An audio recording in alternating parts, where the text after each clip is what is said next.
Hi friends, எல்லாரும் எப்படி இருக்கீங்க? நான் நல்லா இருக்கேன். எல்லாரும் நல்லா இருக்கணும்னு கடவுள்கிட்ட வேண்டிக்கிறேன்.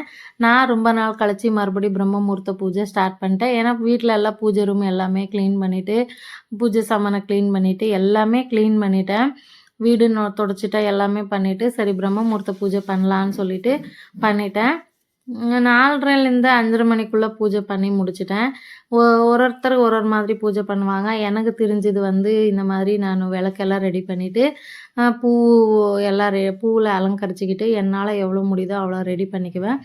ரெடி பண்ணிவிட்டு ஒரு ஒரு நேரம் ஒரு ஒரு நாள் ஒரு ஒரு மாதிரி பூஜை பண்ணுறவங்களும் இருப்பாங்க. எனக்கு கொஞ்சம் ரொம்ப ஊர் அதாவது ஊருக்கு எல்லாம் போயிட்டு வந்தது, அது இது ஒன்றுக்கு மேலே ஒன்று பண்டிகை வந்துச்சு. எல்லாம் நிறைய வேலைகள் இருந்துச்சு. பசங்களையும் வந்து இது பண்ணிட்டேன்.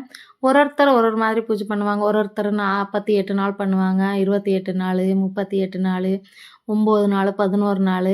அவங்கவுங்களுக்கு நாள் எவ்வளோ நாள் முடியுதோ அவ்வளோ நாள் பண்ணிப்பாங்க. நான் வந்து ஸ்டார்ட் பண்ணியிருக்கேன் பண்ணலான்ட்டு. சரி முடிஞ்ச அளவுக்கு எத்தனை நாள் முடியுதோ அத்தனை நாள் பண்ணுறேன்.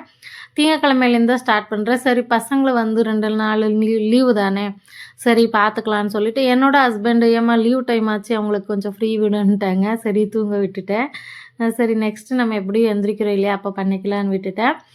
எனக்கு எப்போவுமே பிரம்ம முகூர்த்த பூஜை பண்ணுறதுன்றது ரொம்ப பிடிக்கும். எனக்கு ரொம்ப ரொம்ப ஒன்று பிடிச்சமான ஒரு விஷயம். நான் இப்போ இல்லை, யூடியூப் பண்ணுறதுக்கு முன்னாடியே நான் எந்திரிச்சு பூஜை பண்ணிவிடுவேன். இப்போ தான் எல்லா வீடியோவும் பண்ணிக்கணும் அதெல்லாம் வந்து பண்ணுறனால தான் கொஞ்சம் இதெல்லாம் கம்மியாயிடுச்சு. சமையலும் அப்படி தான். என்னோடய ஹஸ்பண்ட் கேட்குறாங்க, நீ எல்லாம் இப்போ எல்லாம் இன்ட்ரெஸ்ட்டாக சமைக்கிறதே இல்லைன்னு கேட்பாங்க. இருந்தாலும் வந்து என்னால் எவ்வளோ முடியுதோ அவ்வளோ சமைச்சு கொடுத்துட்றேன் பசங்களுக்கு. எனக்கு பிடிச்சது ரொம்ப ரொம்ப ஒரு விஷயம் என்னென்னா, காலையில் 4:30 மணிலேருந்து 5:30 மணிக்கு பூஜை பண்ணிவிட்டு, அந்த சாம்பிராணி வகையை போட்டுட்டு நம்ம வந்து நல்லா வாசனையாக ரூமு வீடு எல்லாமே சாம்பிராணி வகையை போட்டோமெல்லாம் ரொம்ப எனர்ஜியாக இருக்கும். ரொம்ப ரொம்ப வந்து நம்ம உடம்பு ரொம்ப நல்லாயிருக்கும், ஸ்ட்ரென்த்தாக இருக்கும்.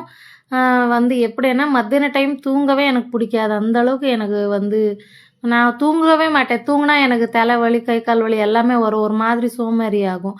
எத்தனை மணிக்கு எந்திரிச்சாலும் நான் தூங்க மாட்டேன். ஃப்ரெண்ட்ஸ் பிடிச்சிருந்தா லைக் பண்ணுங்கள், ஷேர் பண்ணுங்கள், சப்ஸ்கிரைப் பண்ணி பாருங்கள். அடுத்த வீடியோ பார்க்கலாம். Thank you friends.